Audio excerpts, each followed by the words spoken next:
Bonsoir à tous et merci de nous rejoindre dans cette nouvelle édition d'informations sur Gabon News. À la une de l'actualité de ce lundi, cette cérémonie de journée portes ouvertes à l'Université internationale de Libreville, un nouvel établissement qui offre la possibilité à tous les jeunes de poursuivre leurs études supérieures dans de bonnes conditions.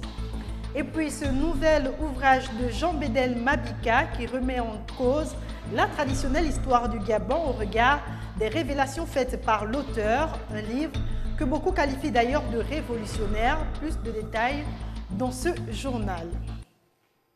Mais avant, l'Union des jeunes du Parti démocratique gabonais PDG se sont rendus au quartier Kingélé dans le 3e arrondissement de Libreville. Objectif, l'appel à la responsabilité à l'endroit de la jeunesse gabonaise et celle de ce quartier en particulier, une rencontre enrichissante selon les jeunes et un message porteur pour l'avenir, comme nous le rapportent Kenyongori et Justin Bitegui. Kingélé ou Kingston, comme on l'appelle communément, une étape de choix pour la caravane de l'Union des jeunes du Parti démocratique gabonais qui a tenu à marquer une pause dans ce quartier du 3e arrondissement de Libreville pour une rencontre avec les jeunes de cette contrée. Une jeunesse qui a lancé un nouveau cri d'alarme au moment où ce quartier connaît des maux de tous ordres.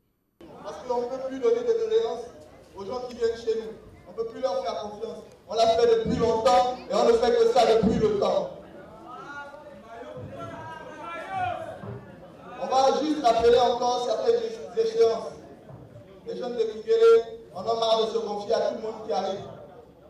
Dans le monde entier, on sait qu'il y a un quartier au Gabon à Libreville, dans le 3e arrondissement, qu'on appelle Kingélé.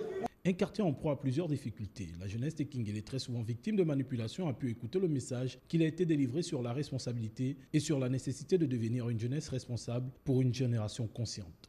Je vais quand même faire passer mon message.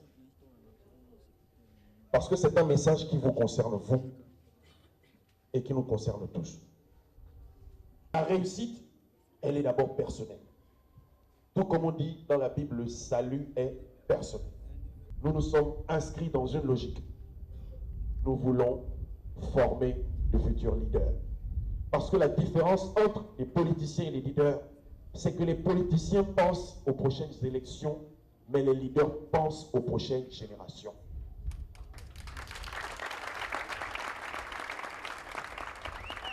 Kingélé, c'est désormais la marche en avant vers la réussite. Et l'exemple Kingélé, ce sont ces jeunes pétris de talent qui en ressortent, tels le jeune Ikapi Nzamba, quadruple champion du Gabon, double champion d'Afrique et champion du monde de kickboxing, et bien d'autres. De quoi prendre en compte la jeunesse de ce quartier et le développement de celui-ci pour compter désormais avec elle pour le développement du Gabon.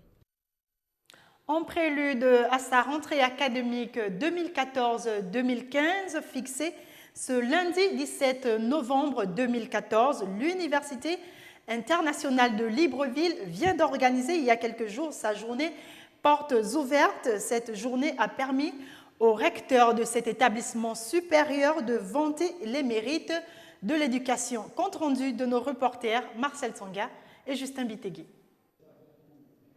C'est devant le corps diplomatique accrédité au Gabon, des opérateurs économiques, des élèves, étudiants et leurs parents venus nombreux que la nouvelle Université internationale de Libreville a organisé sa journée portes ouvertes pour faire connaître le campus des Sassa. Une occasion pour le recteur de s'évertuer sur l'éducation. Je crois que nous pouvons tous nous accorder pour dire que l'éducation doit être considérée comme un élément essentiel qui sous-tend le développement humain et le progrès d'une société. C'est la condition première de l'intégration sociale dans un État. Elle permet d'améliorer la participation démocratique, de lutter contre les discriminations et d'améliorer la croissance.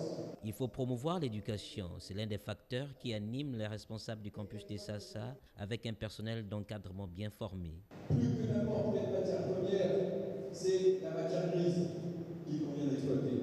C'est cet or gris qui fait la richesse des nations et leur capacité à s'affirmer dans ce monde en pleine mutation. C'est la seule richesse qui nous fait que s'accroître au fur et à mesure qu'on l'exploite. L'Université internationale de Libreville offre pour le moment 2 filières de formation, à savoir celle de droit et de gestion et économique appliquée. Les cours seront dispensés par des enseignants titulaires et des professionnels. Rechercher l'excellence et donner la chance à tous, c'est bien l'un des objectifs que s'assignent les dirigeants de cette nouvelle université gabonaise faisant partie de l'Institut international Berthe et Jean. Retrouvons nos reporters Martial Tsonga et Justin Bitegué.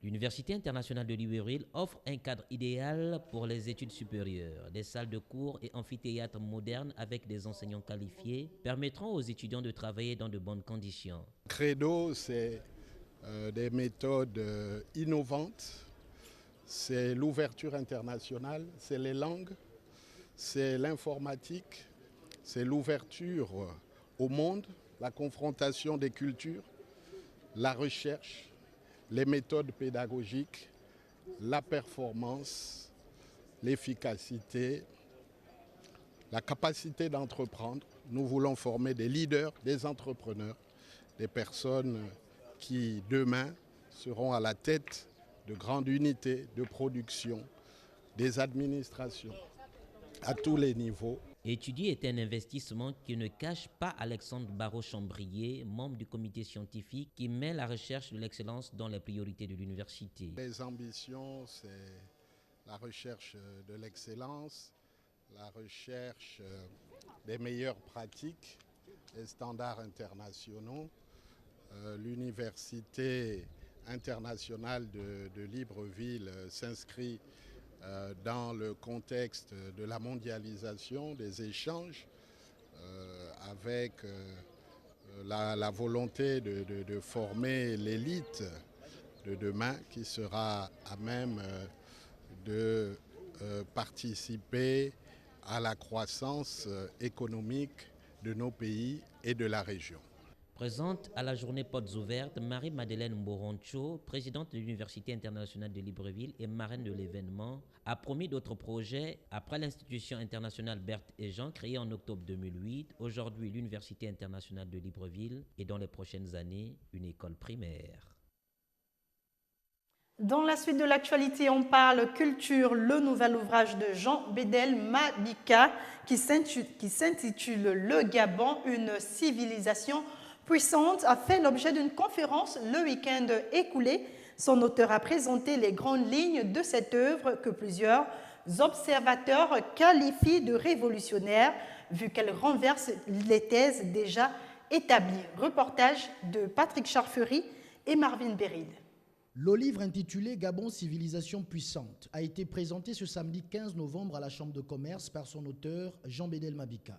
Ce livre, qui est une synthèse de plusieurs travaux scientifiques existants, révolutionne la science, notamment l'histoire, en tant qu'il renverse des thèses déjà établies. C'est qu'on a coutume de dire, les fonds viennent d'Égypte, on va attaquer les questions directement, sans tergiverser. Et il y a des fonds qui viennent d'Égypte et les autres qui sont des bons coups. Bon, l'hypothèse de Cheikh Anta Diop est claire. Tous les Noirs viennent d'Égypte. J'espère que je me fais bien comprendre.